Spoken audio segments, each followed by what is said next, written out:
Hi everybody, it's Mrs. Dinkelman again. This time we're talking about volumes of revolution. So when we take a shape or a region that's enclosed and revolving it around like the x-axis or y-axis or some axis.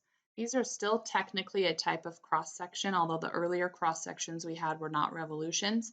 But if we look at these, when we take the slices of those strange loaves of bread, we're going to have a circle or it's going to be a washer, which is just a circle with a hole in it. So I just have some visuals here so we can kind of see.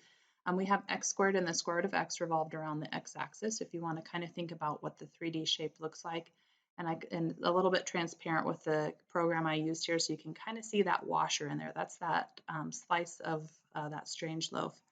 And then really what we're trying to do is an infinite amount of washers, but you can kind of see that these, there's 5 washers in there, if that kind of helps to see what we're doing. So for our area, again, remember for volumes, all we really need to find is the area formula. Well, the area of this washer, if it happens to have a hole in the middle, is we have to do the big radius squared, we have to find that circle, and then we have to subtract out that little radius, that little circle, which is the little radius there, the r, the small r squared. So I like to think about big R squared minus little r squared. And then depending on which way we need to go, we might have to do a dy or a dx. Okay, so example 1 and example 2, I use those same functions, although I might redraw it then for example 2, just so you can see what happens when we go around something other than just the x-axis. That adds just a little bit of complicated, it makes it more complicated on the radius. So this one's just revolving around the x-axis, and again, we have that picture up here so that we don't have to redraw it if we don't want to. But what we need to indicate is where our radius is going to be. So first of all, I think this is a dx problem. I like to sometimes actually try to draw that little washer in, which I'll do for example 2. Again, if I change the width of that, it's going to change the x. Okay, it changes the horizontal component, so that's really an indicator that this is dx. And then the outer radius, so if I think about going from the middle all the way out here, that again, so I could think about here, from here all the way out, that wasn't very straight, but that's okay. That is that square root function. And the inner radius, okay, that inner radius, that little part right there, is going to be from the center all the way to that part, which is the parabola. Okay, so let's just see how we would set that up. I guess we need to know where these intersect, and does it tell us? It sort of looks like 0 and 1, and that makes sense because the square root of 0 and 0 squared and the square root of 1 and 1 squared are the same. So I think our integral needs to go from 0 to 1. I like to put the pi on the outside, that's just me. The outer radius again was the square root function, and the inner radius was the parabola. Okay, so let's talk about what this looks like when I rotate around something else. So let me draw the picture again, just so sometimes again this is for my own benefit.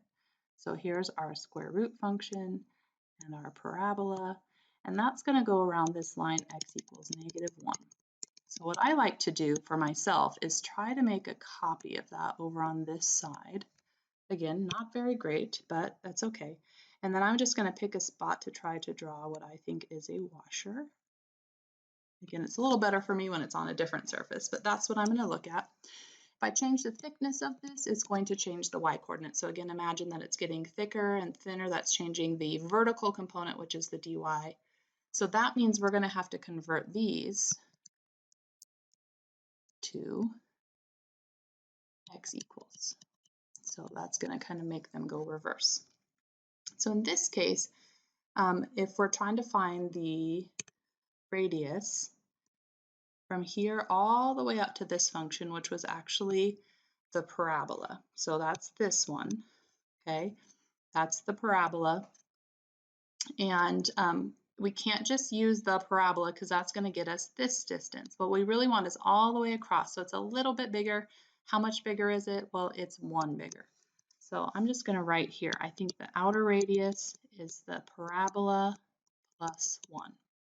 Okay, let's think about the little radius real quick. Maybe I'll do a different color, do black. So the little radius is going to go from here all the way to here, and I can't just use the function because that's going to get me that part. I need to make it a little bigger, and again, it's bigger by 1, and that's the root function, which now turned to this. So that's going to be y squared plus 1. So I think now Still, I think we're going 0 to 1. We're thinking about y coordinates this time, but they happen to be the same. So the lowest y coordinate is 0 and the highest y coordinate is 1. Pi, the outer radius squared. I'm going to rewrite that. That looks pretty bad. Maybe. Okay, outer radius squared minus inner radius squared. Okay. So as you go through the assignment, again, making sure that you know whether you're dy or dx, and be careful about these ones that go around an axis other than the y or the x, because we have to make adjustments to that radius.